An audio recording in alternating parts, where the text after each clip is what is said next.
बहुत समय पहले की बात है। राजस्थान की वीर भूमि मेवाड़ में एक ऐसा राजपूत योद्धा जन्मा जिसकी बहादुरी, त्याग और देशभक्ति की मिसाल आज भी दी जाती है।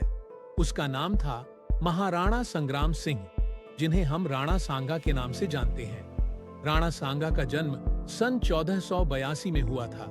वे मेवाड़ के राणा रायमल के पुत्र थे।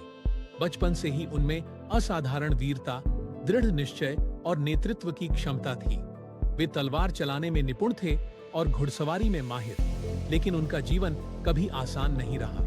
गद्दी पाने के लिए उन्हें अपने ही भाइयों से संघर्ष करना पड़ा।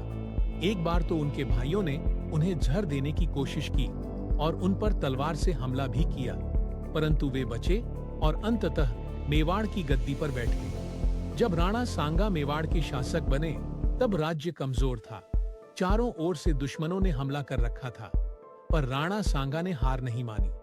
उन्होंने पूरे राज्य को संगठित किया, छोटी छोटी रियासतों को एक किया और एक मजबूत सेना खड़ी की। उन्होंने कई युद्ध लड़े और अपने शौर्य से गुजरात, मालवा और दिल्ली तक के शासकों को पराजित किया। एक समय ऐसा आया जब उन्हें पूरे उत्तर भारत का सबसे शक्तिशाली हिंदू शासक माना जाने लगा। राणा सांगा ने दिल्ली के सुल्तान इब्राहिम लोदी को हराया। उन्होंने मालवा के सुल्तान महमूद खिलजी द्वितीय को बंदी बनाया।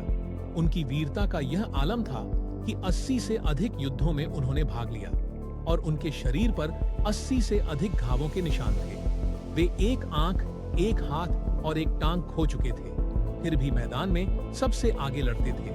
1527 में राणा सांगा ने विदेशी आक्रमणकारी बाबर को भारत से बाहर निकालने की ठानी। उन्होंने राजपूतों और अन्य हिंदू शासकों की एक विशाल सेना खड़ी की, पर बाबर की सेना संगठित और तोपों से सुसज्जित थी।